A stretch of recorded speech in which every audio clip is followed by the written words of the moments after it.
Buhay nanay for today's vlog, kaya tara mga mare, samahan niyo ko. Hapon na nga pala ito at naisipan ko ngang magbukas ng mga parcel. Inuna ko na nga itong room and linen spray from Balay Bango. Kung nahihirapan nga kayo mag-isip ng ipangre-regalo, nako mga mare, itry nyo na to. Sobrang bango nito at napaka long lasting, bali gagawan ko na lang ng separate video eto mga room and linen spray. 250 ml nga pala tong pinili ko pero available din to sa 100 ml. Isinunod ko na nga rin palang buksan etong Terrafafe Herbal Balm. Kung mahilig nga kayo magpahid ng ointment or kung mahihiluhin kayo sa biyahe, nako perfecto. Pwede nyo nga rin pala tong ilagay sa mga katikate or sa mga kagat ng lamok. Buy one take one na nga rin pala itong pinili ko dahil takot nga akong maubusan. Kahit maparami pa yung paglalagay mo, hindi mahapdi sa balat. Nagustuhan ko rin yung packaging na travel friendly kaya pwede mo madala kahit saan. Kinabukasan nga mga mare, maaga akong nagising para mamalengke. Ipagluluto ko nga na may sabaw si Habila pero wala na nga akong mga gulay na ipangsasahog. At dahil walking distance lang naman sa amin yung palengke, bumili na ako ng mga gulay at bumili na rin ako ng mga ilang pirasong prutas. Paubos na nga yung tinapay namin kaya eto, dumiretso na rin ako sa Baker's Fairs para bumili ng pandesal at etong hopya. Sobrang lakas nga namin sa tinapay ngayon mga mare dahil eto yung palaging inaalmusal ni Papa. Bumili nga rin pala ako ng mga ilang pirasong itlog dahil naubusan na nga dito sa bahay.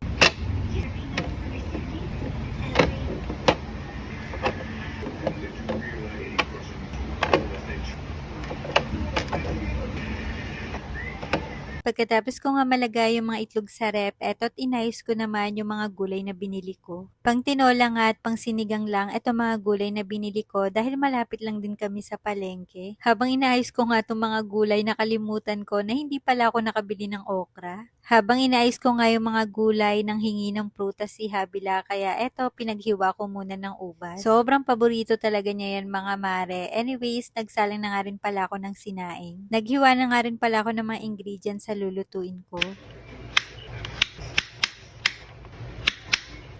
Habang naghihiwa nga ako ng mga ingredients, lumapit ulit si Habila at nanghihingi naman ng strawberry. Kaya eto mga mare, pinaghiwa ko muna. Malakas kumain si Habila lalo na kapag gustong gusto niya yung prutas. Pagkatapos ko makapag-prepare ng mga ingredients, nagluto na ako at dinamihan ko na nga yung luya. Masarap sa tinola yung maluya, kayo ba mga mare, ganun din ba yung gusto nyo? Habang sinasangkot ko nga yung sibuyas, bawang at luya, nilagay ko na yung sayote para mas mabilis lumambot.